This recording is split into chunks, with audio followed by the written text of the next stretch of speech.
It's been quite a week. The air conditioner in my window, when the humidity came back, started to condense on the inside, on the exterior portion of the air conditioner's housing. I did not notice this.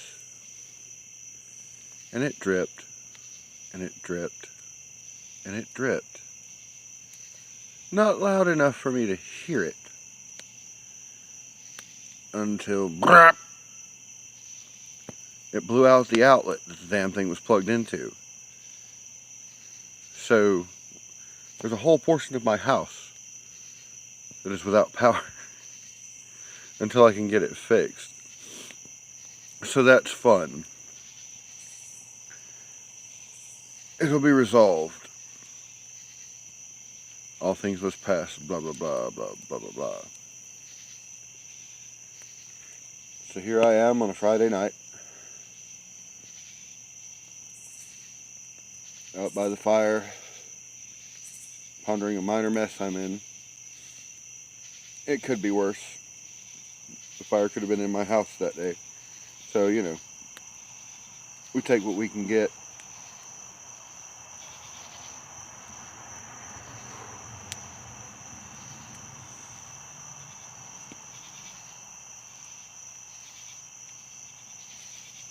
I'm hoping that if it does actually start raining, it doesn't rain too terribly much.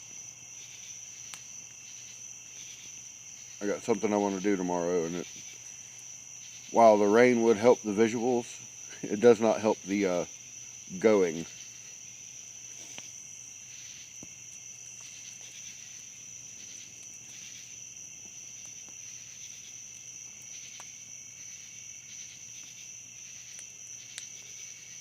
Down in the comments, the handful of you that actually watch these things, tell me what your weekend plans are.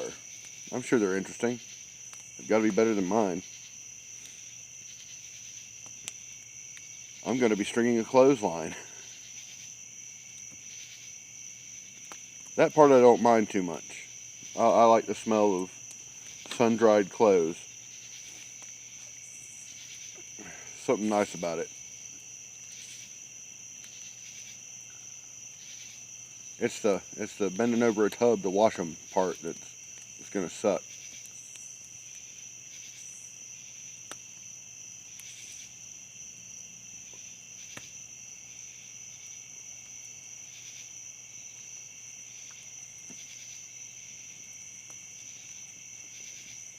Could always be worse, though. Everything can always be worse, no matter how bad it gets. I guess that's the lesson for this week. Count your blessings, because you never know how long you're going to have them.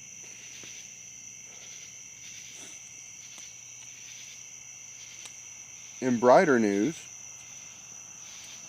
I'm planning on launching a second channel. I don't know when. I do have a name for it, but I don't know when I'm going to launch it. I'm thinking, and again, feedback is definitely wanted and welcome, of doing a channel exclusively conspiracy theories that I make up. Just bullshit off the top of my head.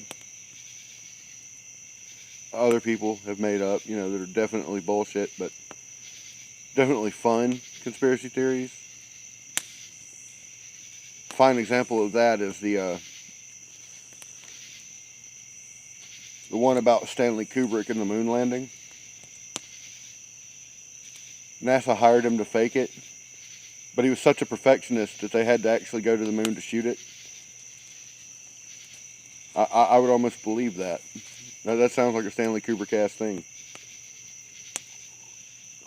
For some of you who are too young to know who that is, he's one of the finest directors that ever lived. Some of my favorite movies of all time.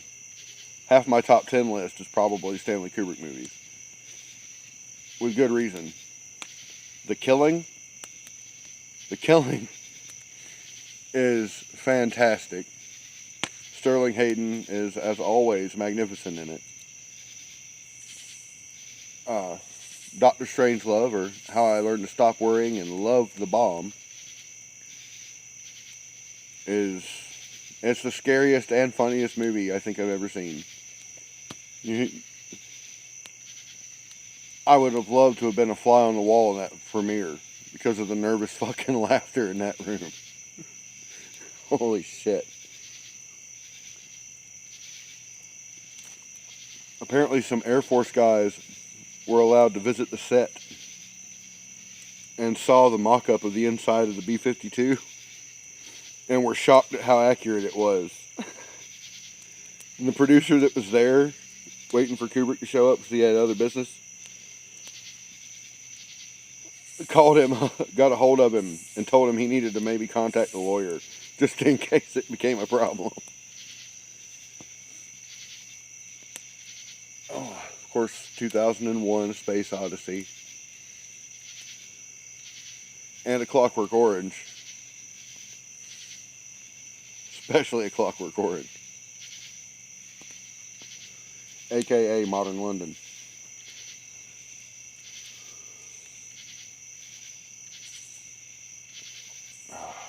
Milk Plus.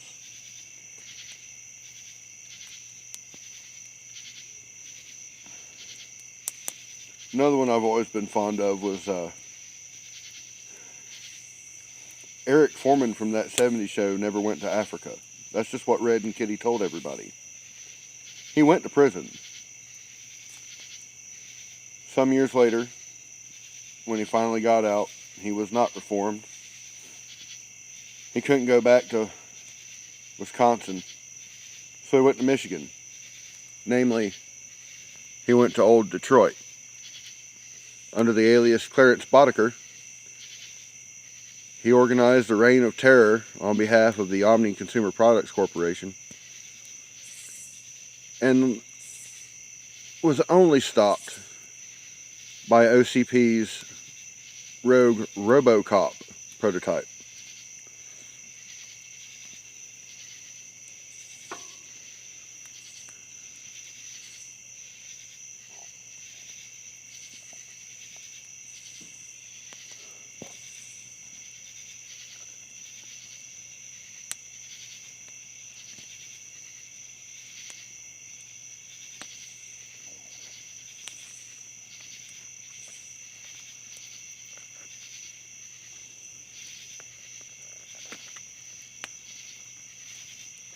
I don't know, we'll have fun with it either way.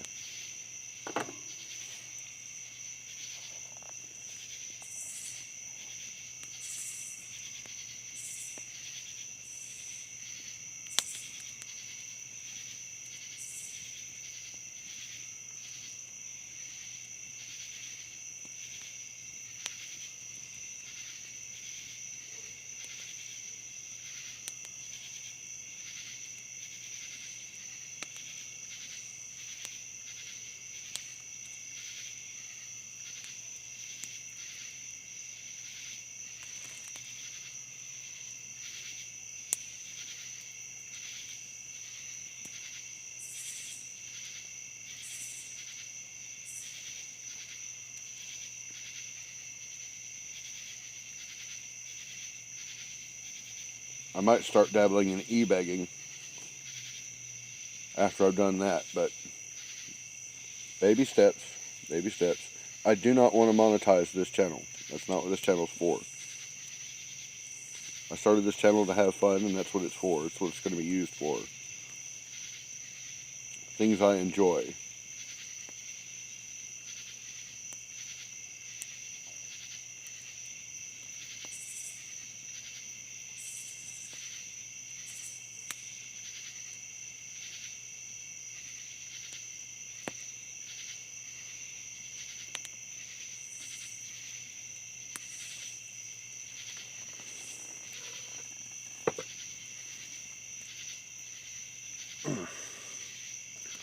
See if I can do this one-handed with, nope.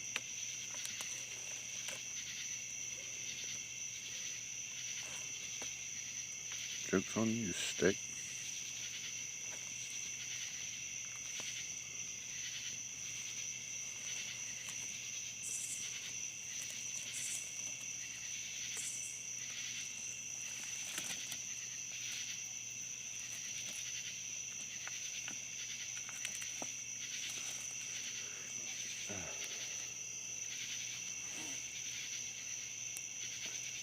tomorrow I plan on hopefully getting back up to the waterfall and going the opposite direction. I'm probably going to have somebody with me, and I don't think they're familiar with those trails, so we may end up having to go the way I went last time, just because it's easier to get the climb out of the way and work your way downhill than it is to just slog up that bitch all the way around and then drop down. Although it is easier to climb the stones up than it is to climb down them. So I don't know, we'll have to work that out.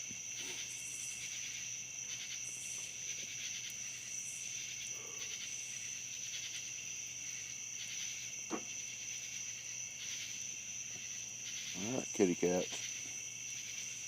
Be careful playing over there.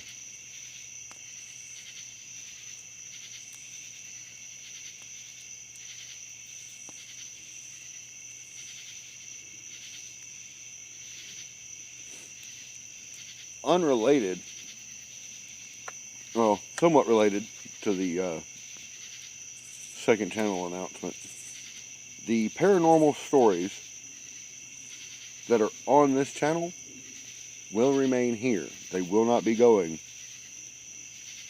to my Phony Conspiracies channel. They don't belong over there. Those four stories are things that I saw and experienced myself, or that I believe in.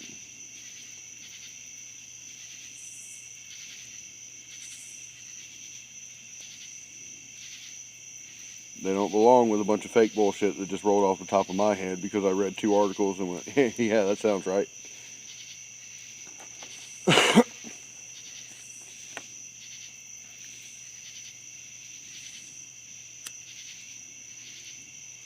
Smoking like a damn chimney. As an addendum to that, one of my in-laws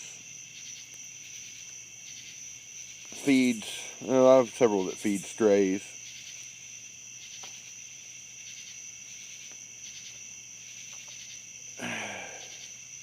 She also puts out a lot of bird seed.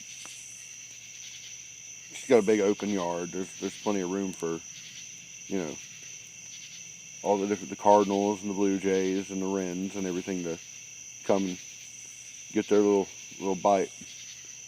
But she noticed that a whole lot of it was going missing. And it turns out what was eating it is what I'm told is a fairly large bear that comes over there. I was talking to my neighbor not long ago, and the subject of that bear came up. I'm like, she's still feeding that damn bear? Oh, she was. Oh? Yeah, I don't think he's been around here lately. Oh, really? Yeah. It's funny.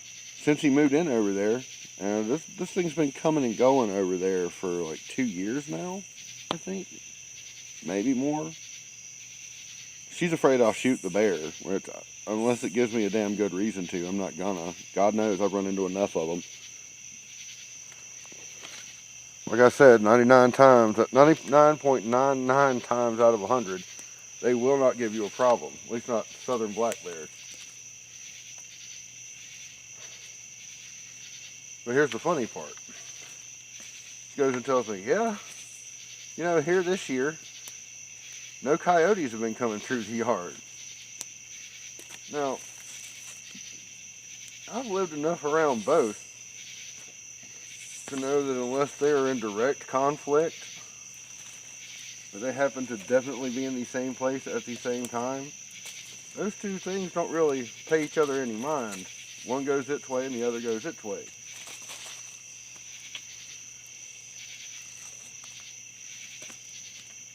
That is to say that a group of 5 or 6 coyotes might be enough to dissuade a bear from causing a problem, and a big enough bear might be enough to dissuade 2 or 3 coyotes from causing a problem. I got to thinking about it. since about late April, I haven't heard the first coyote sound, I don't think. If somebody's noticed something in one of these fire videos, let me know. I may be wrong on my dates there, but it's been quite a while since I've heard them in this valley. And they usually don't drop out from around here. It's usually, I'd say, early fall, late summer, early fall, all the way through to early summer that they hang around down through here.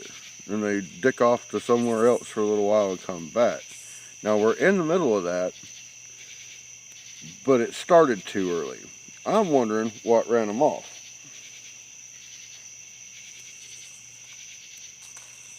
If it wasn't a single bear in one end of a creek bottom, there's a bunch of creek bottoms here.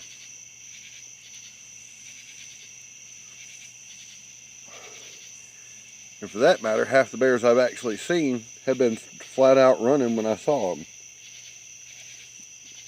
I mean, I don't know what was going on that day with those bears. May have just been in the mood to run. But it does make me wonder. It does make me wonder. You know, you're a 500-pound literal killing machine. What's going to scare you?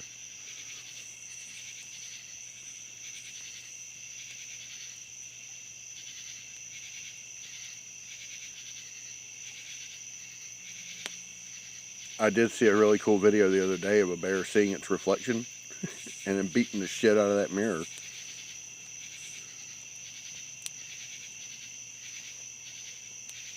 Did not care for it. That bear did not care for it. Black bear. Good size. Another reason I've been trying to keep these fires at a regular clip. Those little baby kitties is still over there in the bushes.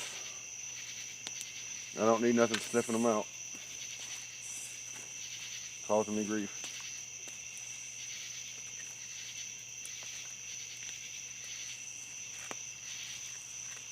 It was funny though. I'm not sure how well you can hear it on that video, but the night that they were born, and she moved them over under that tree is where the raccoons hang out. Including a whole bunch of baby raccoons.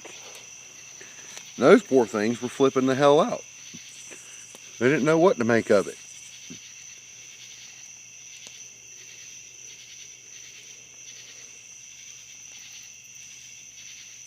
I think I accidentally killed it. It'll catch back up.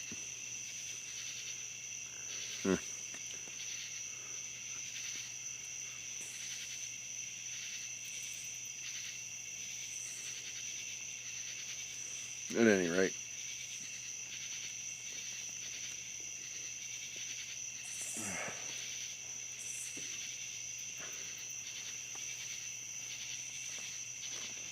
that's the present situation.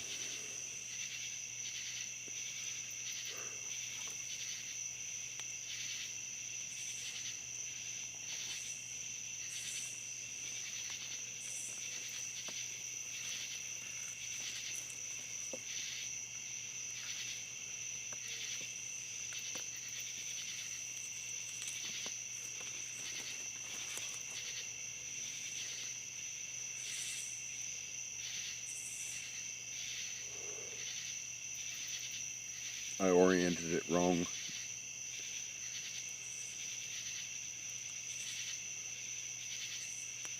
Hard to tell what I was doing. I was using cardboard to start, and there were boxes that were still full-size boxes.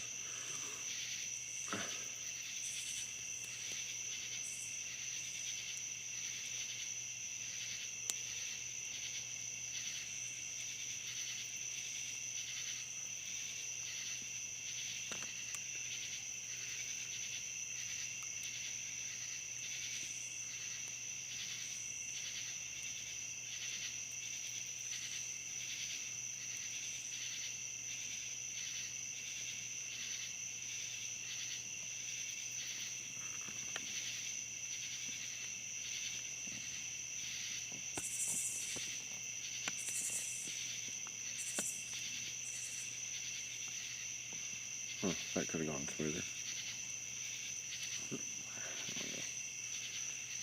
There it is. Oh, yeah.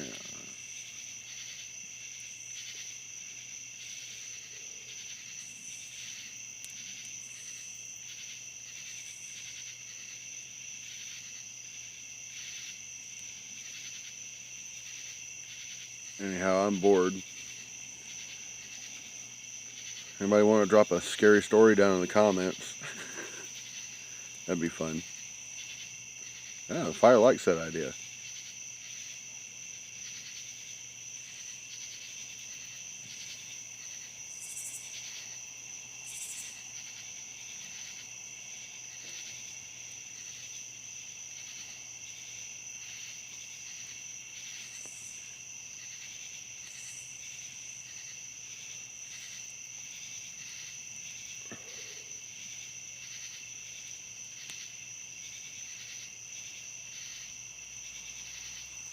Anyway, y'all have a great weekend, and I'll have some more video for you tomorrow.